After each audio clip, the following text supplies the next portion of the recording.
কথায় আছে পেট শান্তি তো জগৎ শান্তি। তো মেয়ের সাথে হয়েছিল আজকে এরকমই একটা অবস্থা। আসলে বর একটু গিয়েছিল বাইরে, তো বরকে বলেছিল কিছু খাবার আনতে, আর খাবার আনতে গিয়ে না মোটামুটি ওই ঘন্টাখানেক লেট হয়েছিল।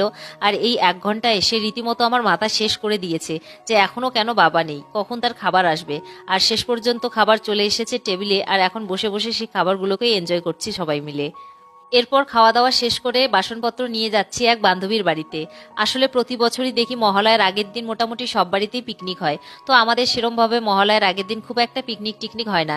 তাই ভাবলাম যে এবছর একটা ছোট করে পিকনিক করা যাক। তবে এই পিকনিকের প্ল্যানটা খুব আগের থেকে ছিল না।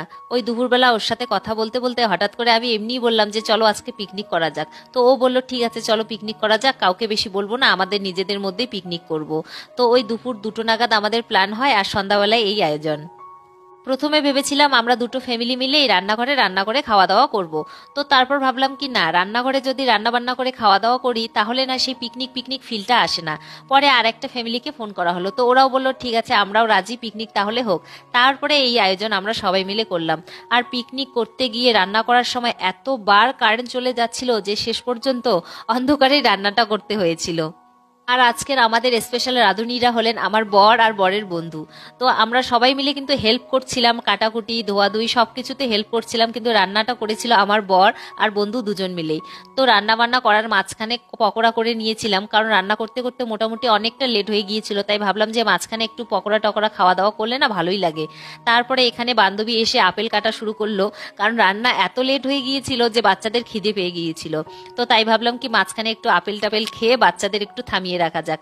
এরপর রান্নার সময় তো আমি একটু হেল্প করছিলাম কাটাকুটিতে, তারপর বর বলল যে রান্নার কাজেও একটু তো হাত লাগাতে হবে। এরপর এখানে এসেছি পকোড়াগুলোকে ছোট ছোট করে ভেজে নিতে। রান্না বান্না তো চলছে, সাথে চলছে পকোড়া খাওয়াও, আর এইদিকে চলছে বিভিন্ন ধরনের গল্পগুজব। আসলে পিকনিকের মজাটা না এখানেই, রান্না বান্না খাওয়া দাওয়া সবকিছু হবে, সাথে গল্পগুজবও হবে।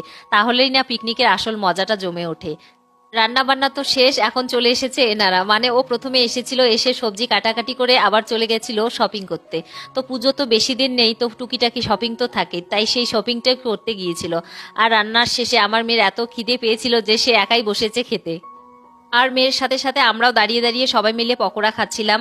আর এইখানে রিয়ার কাণ্ড দেখো, মানে দুটো পকোড়া বেঁচেছিল, তো সে ভেবেছিল যে যদি কেউ খেয়ে নেয় তার আগে দুটো হাতে নিয়ে একটা তো মুখে ঢুকিয়েছে আর একটা হাতে নিয়ে দাঁড়িয়ে আছে। আর সেই কাণ্ড নিয়ে আমরা এদিকে করছি হাসাহাসি। এরপর রান্না শেষে বসে গেছে বাচ্চা পার্টি। ওই যে বললাম পেট শান্তি তো জগৎ শান্তি। তো বাচ্চাদের খাওয়া দাওয়া হয়ে গেলে না মায়েদেরও একটু মনটা ভালো থাকে যে না বাচ্চারা আগে খেয়ে নিয়েছে, তারপর আমরা না হয় একটু দেরি করে খেলেও খুব একটা যায় আসে না। আর এরপর বাচ্চাদের খাওয়া দাওয়া হয়ে গেলে রাঁধুনিরা খেতে বসেছে। আসলে রাঁধুনিদেরও তো অনেক রাত্রি হয়ে গেছে, খাওয়া দাওয়া করা দরকার, কারণ অনেকক্ষণ থেকে খেটে খেটে বেচারারা রান্না বান্না করছে। এরপর রাঁধুনির খাওয়া দাওয়া শেষ করে আমরা সবাই মিলে খেতে বসেছি। আর সত্যি আজকে কারেন্টের কথা কি বলবো, খেতে বসেও আরো একবার কারেন্ট চলে গিয়েছিল, আর এই অন্ধকারে আমরা খাওয়া দাওয়াটাও শেষ করে দিয়েছি। ও হ্যাঁ, সবাইকে তো বলাই হলো না, সবাইকে জানাই শুভ মহালয়া। পুজোর এই কয়েকটা দিন সবার খুব ভালো কাটুক। আর এখন খাওয়া দাওয়া শেষ করে আমাদের বাড়ি যাওয়ার পালা। আর এখন বাড়ি যাওয়ার জন্য সবাই চলে এসেছি নিচে। তাহলে আজকের ব্লগটি এই পর্যন্ত, দেখা হচ্ছে নেক্সট কোনো ব্লগে। সবাই ভালো থাকবেন, সুস্থ থাকবেন, সাবধানে থাকবেন, টাটা।